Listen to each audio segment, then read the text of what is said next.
Многотонная машина с легкостью трогается с места и едет так, словно это гоночный болид.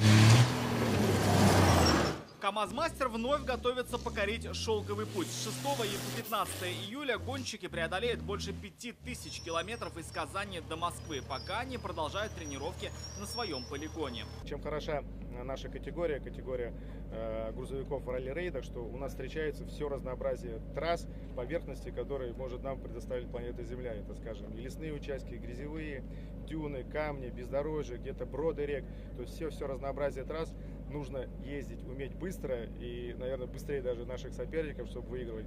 Поэтому мы используем каждый полезный метр, то, что нам может наша земля, наша территория предоставить, и используем ее на 100%.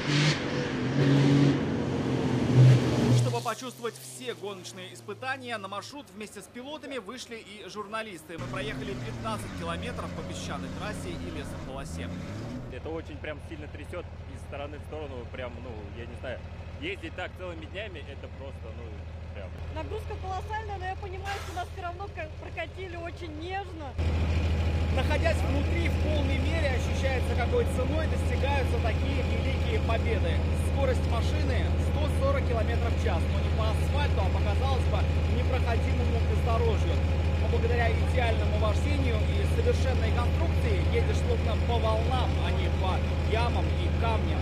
КамАЗовцы доработали подвеску и развесовку, переработали даже коробку передач и двигатель. Только эти два компонента пока еще зарубежного производства, но уже с отечественными дополнениями от челнинцев. Так, если 7 лет назад на двигателе стоял только российский блок управления, то сегодня и все критически важные датчики. Благодаря этому машина научилась разгоняться за доли секунды и еще быстрее тормозить на поворотах. К слову, такие нагрузки в предстоящем ралли каждый пилот будет переносить по 6-7 часов без остановки. И в этом, конечно, помогут уникальные технологии КамАЗа. Самые новые, естественно, в самом новом грузовике. Вот он, К5, дебютант предстоящего ралли. Он сошел с конвейера только месяц назад. Машину собирали специально под Дмитрия Сотникова. Пока инженеры не раскрывают всех секретов и подробных характеристик, но уже известно, что мастера изменили систему поддержания давления в шинах. Теперь они накачиваются в 2 раза быстрее. Изменили положение силового агрегата. Теперь машина увереннее себя ведет на поворотах. Машина неплохо показала свою скорость, сравнили немножко время и с чемпионата России, то есть в целом доволен, но здесь постараемся найти некоторые местности. Ну да, грязь, с грязью сложнее, просто ее нужно дождаться, чтобы испытать машину. Но так как мы работали над управляемостью, я ожидаю, что в грязи машина будет, как сказать, предсказуемая.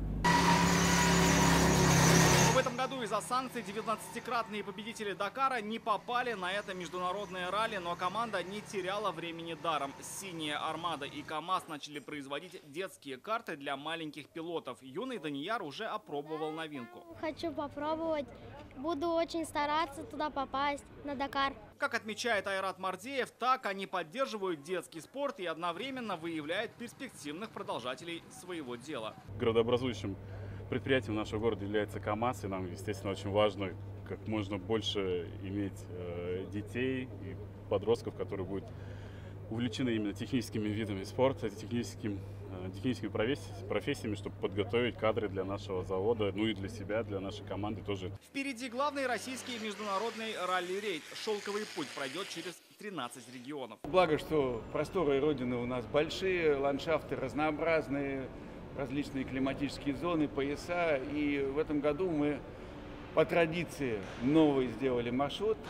В прошлом году мы показали юго-западную часть нашей страны, Кавказские горы, в этом году Уральские. В этот раз КамАЗ-мастер представит 5 экипажей под управлением Дмитрия Сотникова, Эдуарда Николаева, Андрея Каргинова, Сергея Куприянова и во второй раз в истории команды российско-китайское трио Хоу Хунин, Шэн Синь и Сергей Коренев.